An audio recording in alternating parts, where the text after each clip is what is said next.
Hi everyone and welcome to English with Aga. In this video, we're talking about the IELTS, the International English Language Testing System, which is an exam that many English language learners around the world take in order to test their proficiency in English or to prove that they have a certain level of English. For example, if they want to work or study or live abroad, or if they just want to put it on their CV to improve their chances of getting a better job, for example, in their own country. So there are many different exams out there that you can take to show that you speak English to a certain level. There are the Cambridge exams, there's the PTE tests of English, there's the IELTS. So you should definitely check what you actually need for the goal that you're trying to achieve. For example, if you're thinking of going to university in a specific English-speaking country, you will be able to check their English language requirements on their website and it will tell you which exam to take. But in this video, we're just talking about the IELTS. Because you're here, you probably want to know about that one. If you haven't watched my channel before, my name is Aga and I'm a qualified English teacher. I'm experienced in teaching English to adults and young people, which also includes IELTS preparation. So make sure you subscribe to my channel if you want to improve other areas of your English, and I will be making more videos specifically about IELTS as well. Okay, let's get started. So IELTS is an internationally recognized qualification. It was developed by the British Council in the 80s, so it's been going for quite a long time.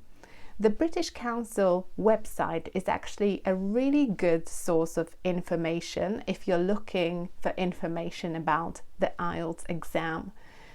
IELTS also has its own website, which is IELTS.org, where you can see lots of information about the exam, how exactly it's structured, how it's assessed, and lots of other useful information. So what different types of IELTS are there? So you may have noticed that there are two main types of IELTS: academic and general training. The academic IELTS is for people who want to study at an English-speaking institution or in an English-speaking country, and it's more academically focused. The general training IELTS is mainly for people who want to live or work in an English-speaking country or who want to study below degree level. There is also something called IELTS Life Skills, which is a test that is specifically used for visa purposes in the United Kingdom. So how does the IELTS exam work? What are the different parts and how is it marked? So the IELTS exam is made up of 4 parts. That's listening, reading, speaking and writing. In the listening part, there will be a mixture of dialogues and monologues, and you will need to be able to understand the gist of what somebody is saying, so the general ideas, but also the details. You will also need to understand the intentions of the speaker. So for example, their opinions, why they're talking, what their attitude is, what their intentions are. And you will also need to be able to follow the structure of an argument. So if somebody is presenting an idea, they will usually talk you through an argument in a logical way, and you will need to focus on that logic and you will need to be able to follow that. The listening part may be slightly skewed towards British accents, so make sure you practice listening with different materials from British speakers, but it's always a good idea to practice listening using a variety of different materials, including British English speakers, American English speakers, and everyone else. Because when you're using English in everyday situations, at work, at school, with friends, there will be different types of speakers among those people. So it's important to practice with lots of different materials. The same goes for reading. When you're doing the reading part of IELTS, it's a similar idea. You will need to understand the general gist of what you're reading, so the general ideas, but you will also need to understand the specifics, the details. So when you're practicing reading, make sure that you can scan a text to tell me, for example, what it's about, but also that you read for detail to understand what actually happens in the text. You will also need to understand the intentions of the text. So, for example, what's the author's opinion? What are their intentions? Why are they writing? What do they think? How do they feel about the topic? And you will need to follow the logic of the argument that is being presented.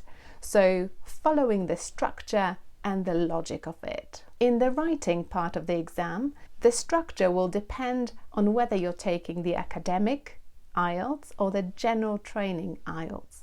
So it might be something that is academically oriented, for example, graphs and numbers that you will have to analyze and describe, or it will be a letter that you have to write to somebody for a specific reason.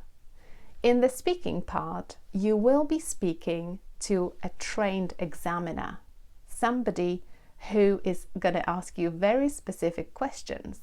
The conversation will be quite natural, so you will focus on different topics about your life, things that might come up in a social situation, but you will be tested based on how well you can engage with the examiner. So whether or not you can follow an argument, whether you can present your ideas, whether you can interact with the other person. You will need to speak fluently, use correct grammar, and a range of vocabulary. You will also need to make sure that you sound natural. The listening, writing, and reading parts will happen on the same day. Your speaking exam might be on the same day, but it might be on a different day, either a few days before or a few days after the other parts. You need to check with your local examination center to see what arrangements they have. So how is the exam marked? The exam will be marked in the same way around the world. So the examiners who mark your exam are specially trained, and they follow the guidelines that everyone else who marks IELTS exams follows. So you can see this in detail on the IELTS website or on the British Council website. You will be able to see the criteria for each part of the exam so that you know what is expected of you. Once you've been marked, an average score is given, and that is from 1 to 9. This score is called the IELTS band.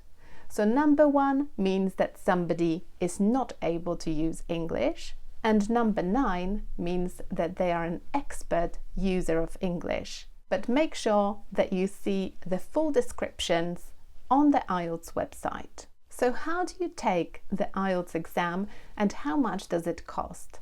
The best thing to do is to go to the IELTS website and search for an examination center near you. So you can either take the exam on paper or on a computer in a special center. In terms of the cost will vary and prices can change every year. So make sure you go to the IELTS website again and check for your specific location. Last time I checked, last week, and it is 2024, it was about £200 in London and about $285 in the United States. But make sure before you sign up, you check how much it costs so that you know what to expect. So how do you get your results? You will get your results quite quickly. According to the British Council, you should get your results within 13 calendar days of taking the paper exam, and if you took it on a computer, it will be a little bit quicker. But make sure you check with your examination centre for the details. So how do you prepare for the IELTS exam? That's the $1 million question. There is no straightforward answer to this, and I'm going to make a lot more videos detailing some techniques and strategies that you can use. But the first thing I'm going to say is make sure you check out my YouTube channel if you want to learn a little bit more about grammar, vocabulary, and pronunciation. Even though in the IELTS exam there is no grammar part as such, you will be using grammar throughout. So when you're speaking or writing, you will be expected to use accurate and correct grammar. Also, when listening or reading, grammar will influence the meaning of what you're hearing or reading. So if you understand it well, you will be able to understand the meaning of the text or the recording better. Also, make sure you download my free resource from the video description. This is a checklist of different things you can do to prepare for the IELTS. But let me give you a few tips here. When you start preparing for the IELTS exam, make sure you check the band descriptions. So go to the IELTS website and check exactly what is expected. You will always have a specific reason why you need the IELTS. For example, you want to go to university. The university will be able to tell you what score you need.